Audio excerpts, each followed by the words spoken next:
saddex iyo tobankaas dhalinyaro oo aragtida dheer lahaa oo geesiinta ahaa horta ilaahay waxaan uga baryanaa naxariistiisa iyo jannadiisa inuu ilaahay siiyo yaan ilaahay uga baryanaa waxay xoogga saareen inay ummadda aqoontooda iyo wacyigooda kor u qaadaan oo ay baraan waxa la yidhaahdo waddaniyad inay waddaniyad iyo qaarnimadu ay ka xoog badan tahay qabiil in qabiil ummaddu aysan meel gaarsiinaynin dhalinyaro haddaa ay maqlaysaan waxaan idiin sheegayaa hala qaato SYL 13 dhalinyaro allah u naxariistee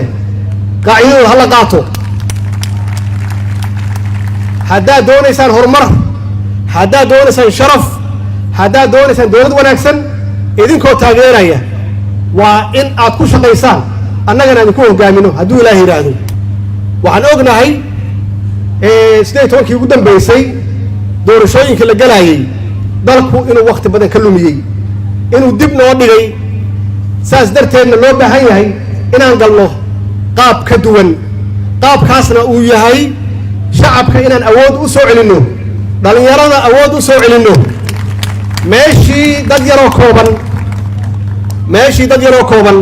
ay wax soo xuli jireen kadibna lagu cambaarayn jiray wax kastoo dhaca dadkaas kooban waxaa muhiima marka oo khasab ah inaan mar dambe lagu eedeen dad yar oo kooban haddii waxa laabaan in lagu eedeeyo guud ahaan qof kasta oo Soomaaliyeed oo codkiisa dhiiban kara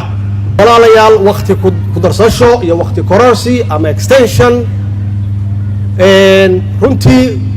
wax wanaagsan ma aha waxaana loo baahan yahay haddii waqti qof walba la doortay waqti uu weeg yahay hadduu yahay dowlad goboleed iyo hadduu yahay dowladda federaalka xaqiiqatan ma doonayno hal maalin in lagu daro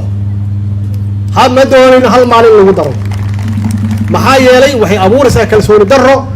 waxay noqonaysaa xarig furtay haddii qof loogu daro wax celin kara ma laha